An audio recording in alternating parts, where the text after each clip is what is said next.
Kytchen, baby, and you know what it means. GMarie gon' come around. Come on, come on, come on, come on. Come on, come on, let's start the show. So, that's amazing that you did that. So, because a lot of times you do hear that. So that did set you apart. I thought so. Listen, we had amazing cosmetology teachers though. Mm-hmm. Our instructors were amazing. It was more so a struggle on the barbering side. Now the ones that we had were really good, but we just so short staffed. Mm-hmm. You know what I mean? He had such a big school too. Yes. Because I remember meeting you saying, "Wow, you're out of my budget. If I could budget in for Ben." For sure. And that was before I had financial aid. I was still operating on self-paying students. Yeah. And people were like, "How are you doing that?" Ed and all the other school owners who were federally funded. But I said, because my clinic floor runs like a serious salon. Yeah, sure. So students coming out, the feedback, when you guys send those letters out to the places they go to work, they were like, "I don't know what you're doing over there at Harmon's, but keep doing it, because your students, I've never seen students this ready in the salon." Because I had state board prep and then workforce readiness. And that workforce was real strong. I would come in sometimes and say, "Okay, it's Saturday. Y'all see all the customers standing at the door?" Because they would line up at the door. Winter, spring, summer, and fall. And in the winter, if I pulled up and saw you, I would look around, see nobody else, and you're first, I'm second. They knew what order they were in. They had their own little system outside. Yep. And I'd say, "How y'all want to do it? Y'all want to take breaks?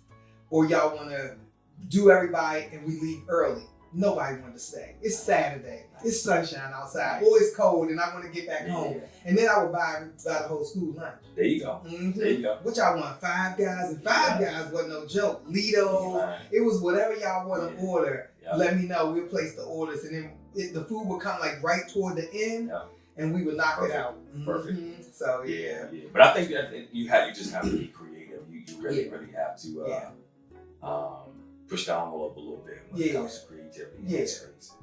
And the regs just are so you can't do that. Like everything has to be. Is that in your student handbook? Is that in your ISS? You're like, if I'm jumping off the top of the building now. Y'all want that in the ISS? For They sure. want a notebook, a phone book full of rules, regulations, policies, procedures, and it didn't give you room to be creative in your school because it was so regulated. And especially once I got in federal financial aid, that's really what made me say, "Lights out. It's time to go," because I really felt like I had to grow or go. And I started looking at a space, and to be totally honest, when the students that started coming in that were federal financial aid students, they weren't like the self-pay students. They're not the same. I think I told you one young lady came in and her first day, she says, "Oh, I'm gonna have to take a leave of absence because May, June, and July I got weddings and graduations." I was like, "Come back up front. We're gonna just. This is not gonna be a good fit for you. I don't even want your financial aid because all I'm gonna have to do is return it because you're not gonna make the hour mark that's required for us to keep it, and then you're not gonna move through the program for us to get more funding to cover you being in the seat." It was just, oh my gosh, it was a lot. Oh my God, Ben.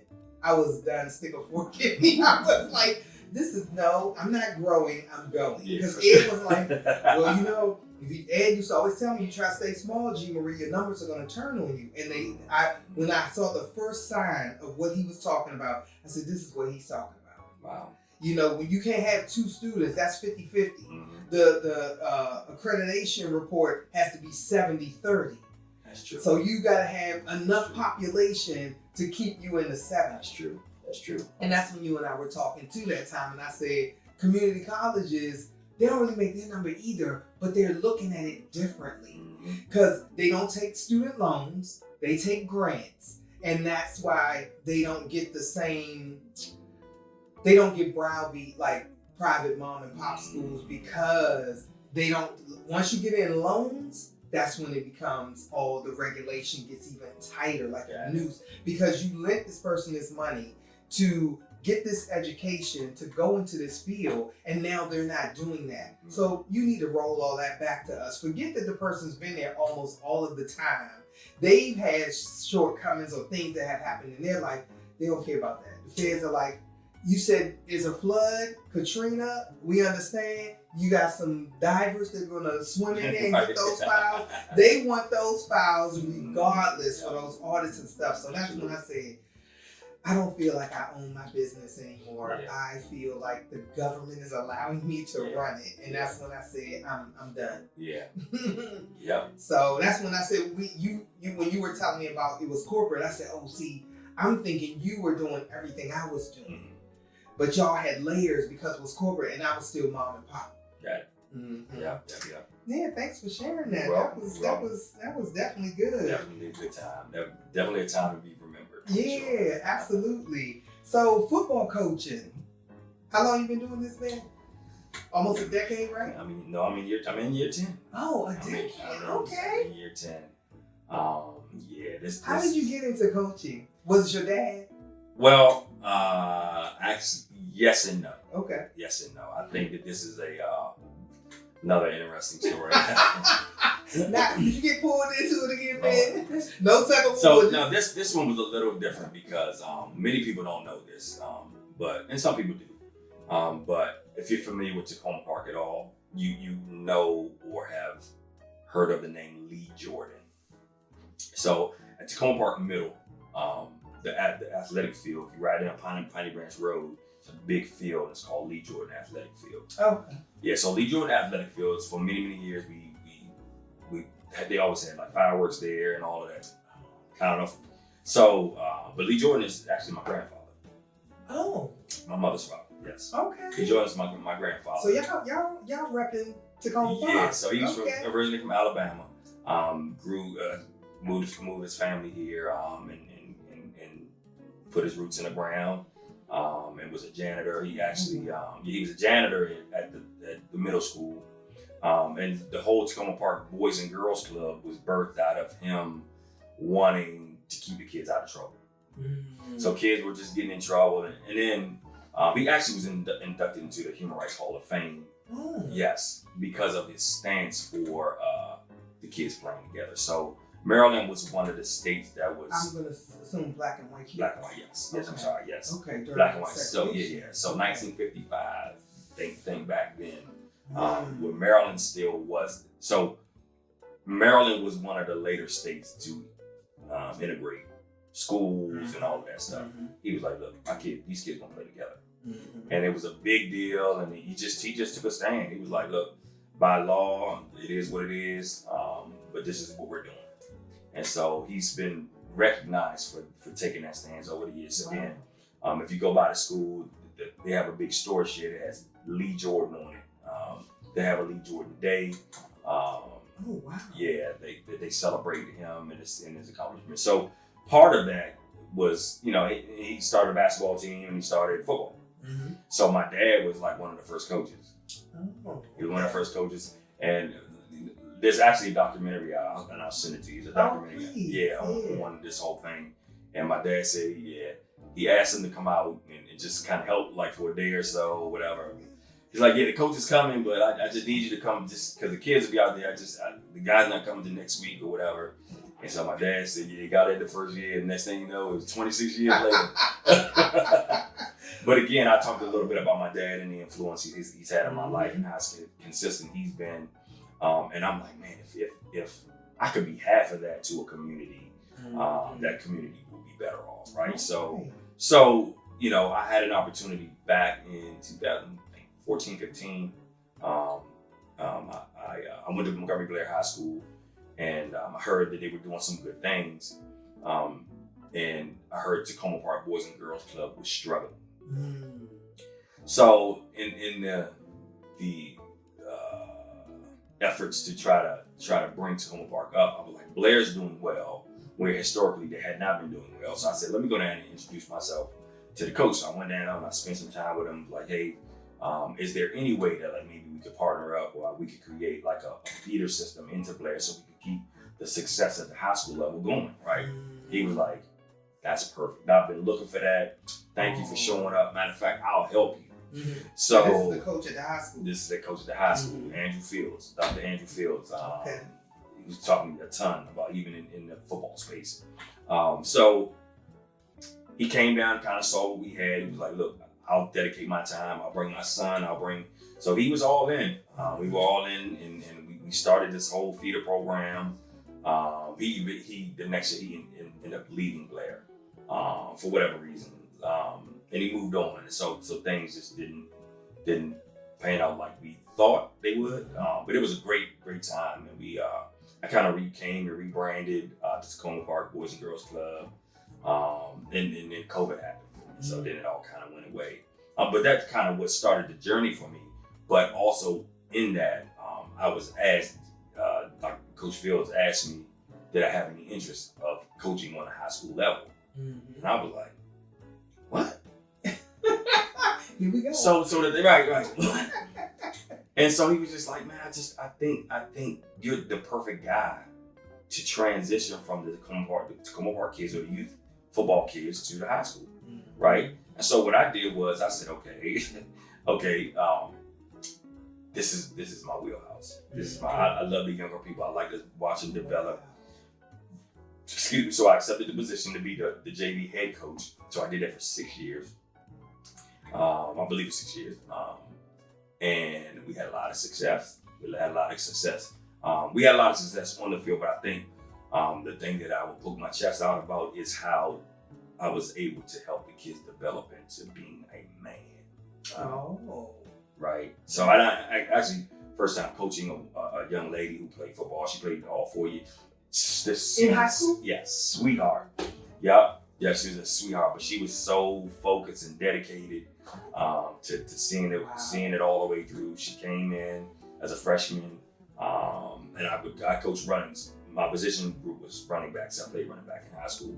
Okay. And she was like, I want to be a running back. And she didn't get a lot of opportunities, but she came to practice every day.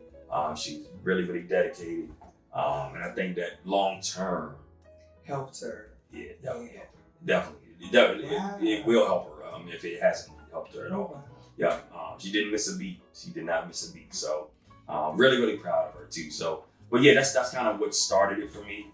And then getting around Dr. Fields, we would sit and we would have these one-on-one whiteboard conversations. You know what the whiteboard is. A lot of teaching, and I was like I had my chance to be a student, and he taught me a lot of reasons why things just need to add up. And so you see on the football field, in sports and in life in general, things just that you can't kind of wing things. Right. You know what I mean? It all has to make sense. Right. It all has to make sense. And so the success we had on the football field came from teaching from left to right. We just call from left to right. And that's, why does this person far left needed? Why are they as important as the person far right? Right? And you just got to always make it make sense. And so everybody was always accounted for. And so we had a lot of success, and we won a lot of football games because of it, right? Okay. And so, but that's what got me into it.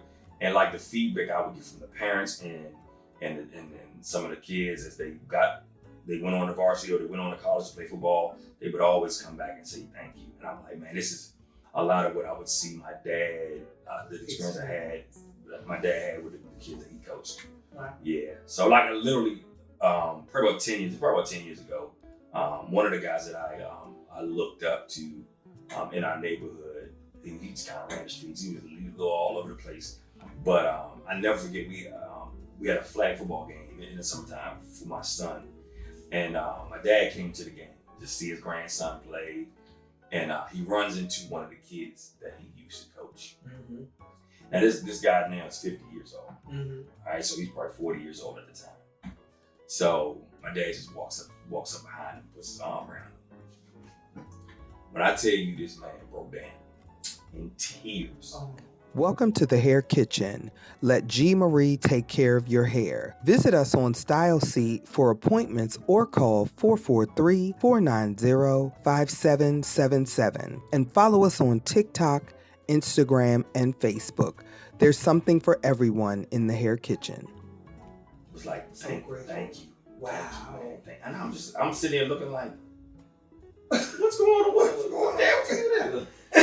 But again, it's just the influence that you have in that community.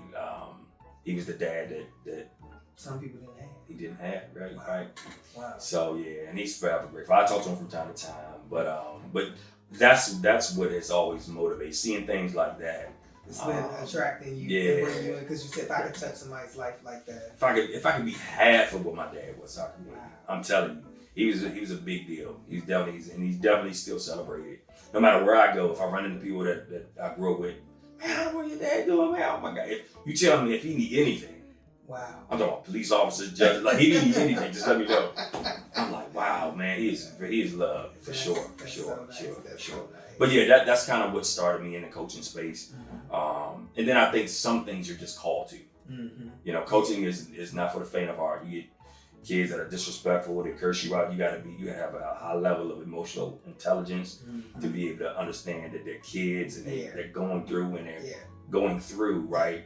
And that you're trying to figure life out too. They didn't ask to be here, and you got to be that pillar for them. Yeah. That's like the school. It is. Same. It is. It's everywhere you go when you have to deal with the public. It is. You be the bigger person and the better person. Sure. I've had some students I wanted to right here, like my grandmother. I'm gonna bring you over, lean over the couch. Sure. You about to get some act right. For sure. But you can't do it that way. Right. You have to give them the act right in a different kind of way. Absolutely. And later they usually come back and say, you know what, thank you for like believing in me and not giving up on me. Yeah. Okay. All Absolutely. right. Well, thank you. That was a great story. Thank you for sharing that. Yeah, very well. I'm going to take a pause just to make sure we are still rolling. Oh, we got plenty of great. I'm almost getting ready to wrap it up, so hold on. Let me see. We are on time. I'm getting better at this. Yeah. This is my first time by myself. So, yeah. It's going well. You see that Destiny? Destiny's the editor. Oh, nice. Let's go, Destiny. And it's so funny when you said about your granddad in 1955, and then here 19 years later,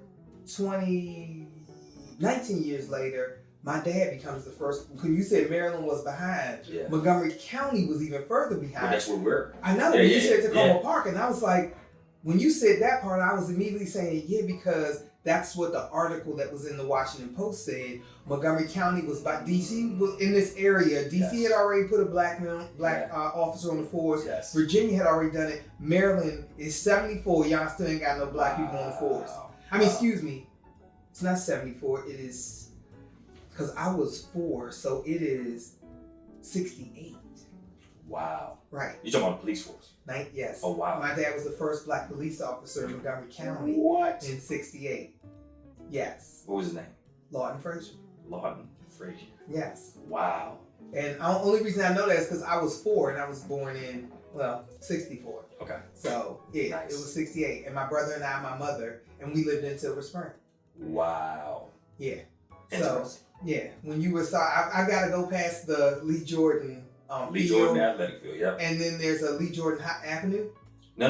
It's right on Piney Branch Road. Oh, Piney Branch, but the park is over here that's dedicated to him. Yep. And we're trying to get a dedication for my dad. As you should. Either a street, a court. Because I said, can it be? I told my mom. I said, can it be? Oh my God! When you come up Georgia Avenue and make the left, we lived on. And she said, that is too long of a road. I can't. When you come right off the Beltway, going north toward Wheaton, the first light you stop at, it's a metro station now. I can't think of it, but that's, and she not said, Wayne Avenue, is it? No, not Wayne Avenue, but and it's not, Sligo Creek is stuck in my head right now. But we lived on it was Forest Glen Road. And she said, do you know how many people's addresses would have to be changed? Yeah. And I said, oh, okay, we'll take a court. Got it. So I said it'd be nice if they took Glen Avenue, which was pretty short. And that's where we used to live. The apartments are there, all of that. That would be nice. Yeah, that'd be dope. Yeah. And I said, how about where the Wayne Avenue, where the police department was? And I don't think it's there anymore. Wow. Yeah. It's moved. I believe they moved the precinct, the headquarters somewhere else. Got it. I said, yeah, just the street around the back would be there nice. There you go. That'd be dope. Okay. Yeah, we're gonna have to make some phone calls to make that happen. Yeah, right. I've started because they did come to the services. Nice. The assistant chief of police came and spoke. It was very nice. Yeah, that's dope. Okay, Ben. So where can people find you if they want to reach out to you and be coached or find out about their football career or get a haircut or visit the salon? Probably Instagram is probably the best place to reach out to me. Okay. What's your Instagram? My Instagram tag is Mr_Matthews. 2 T's and an S. All right. 2 T's and an S. And how about booking on your site as far as? So I actually, I'm glad you said that, but I actually don't even take any more clients. There you go. I don't even take any more clients. We're on that level. There are no appointments available. Yeah, it's just too much. So I think that But you do have someone that excuse me, I'm sorry. You do have someone that you can refer people to. I do. I actually do. And his name is Sean Barnes. Sean is he's gonna be a graduate from Montgomery Blair High School. All right. He's a younger guy. Sean is far beyond his years though. Amazing. His hair cutting is. Yeah, I've seen his customers come out. I'm like, oh wow. Yeah, he definitely has got some things figured out. He's mostly self-taught. I think my goal with Sean is to make sure he understands that the way you treat this business, you'll get that in return. Yeah, right? determine your success. It will definitely determine your long-term success. He's hungry. The good thing about him, he's on time. He doesn't mess around with foolishness. He's not on the phone while he's cutting your hair. But he takes his craft very, very seriously. Mm-hmm. Those are a few things about him that I really, really enjoy. Some of those things that you have to tell people to unlearn so you can teach them how to really be successful in this business. Every client that I've sent to him have been very, very pleased with who he is, right? And I've always told people buy who you are, right? They get a good haircut. You're the brand. Most people, but yes, they will. But they buy you. Yep. So I just tell him, I got on him a little bit. And I'll share this.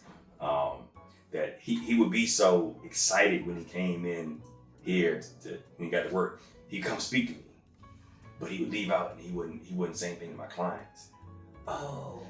To him, that was cool. He was like, I didn't want to be rude. Right. And so, because his intent was good, I said, but the best way to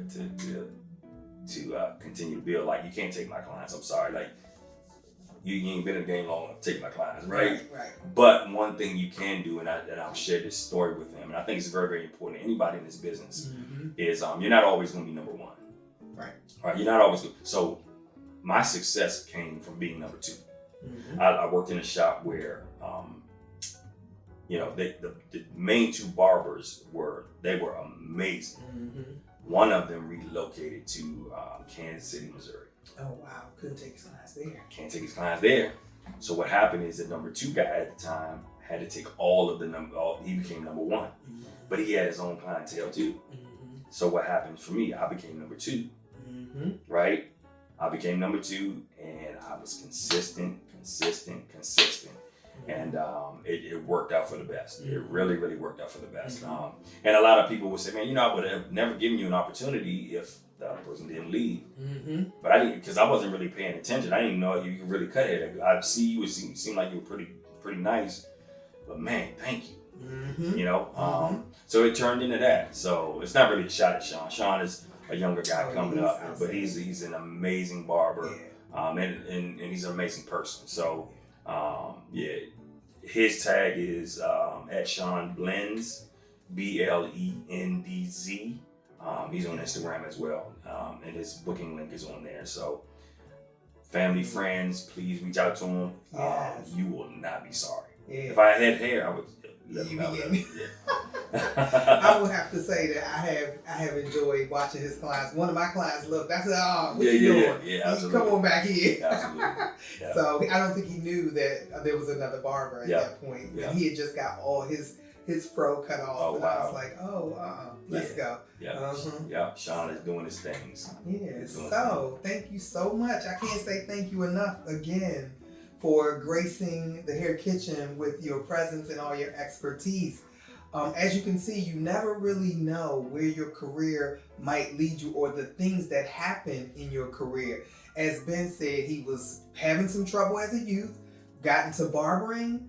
From barbering, he got into the school, owning his own salon, getting, and he said it failed, but I don't think that was failure. I think it's time and place. Sure. Because things happen just the way they're supposed to. He wasn't still supposed to be there, because if he was still there, I wouldn't be here. Facts. So, and then the school business, and then he started coaching. So it's all come full circle. And what I hear from the entire story and the conversation is consistency has been what he's brought to the table with everything he's done. So stay consistent. Thanks for watching. I'm your girl, GMarie, and I'll see you in the next one. Give it up for your girl. Give it up for your girl. She's amazing. Thanks, man. Absolutely. Hair Kytchen, baby, and you know what it means. GMarie gon' come around. She gon' really lay it down. She gon' tell y'all all about all the things she knows about beauty in this industry. Everything you need to see. Hair color and history. Business opportunities, so you better listen up real good. The Hair Kytchen is in your hood. Come on, let's start the show.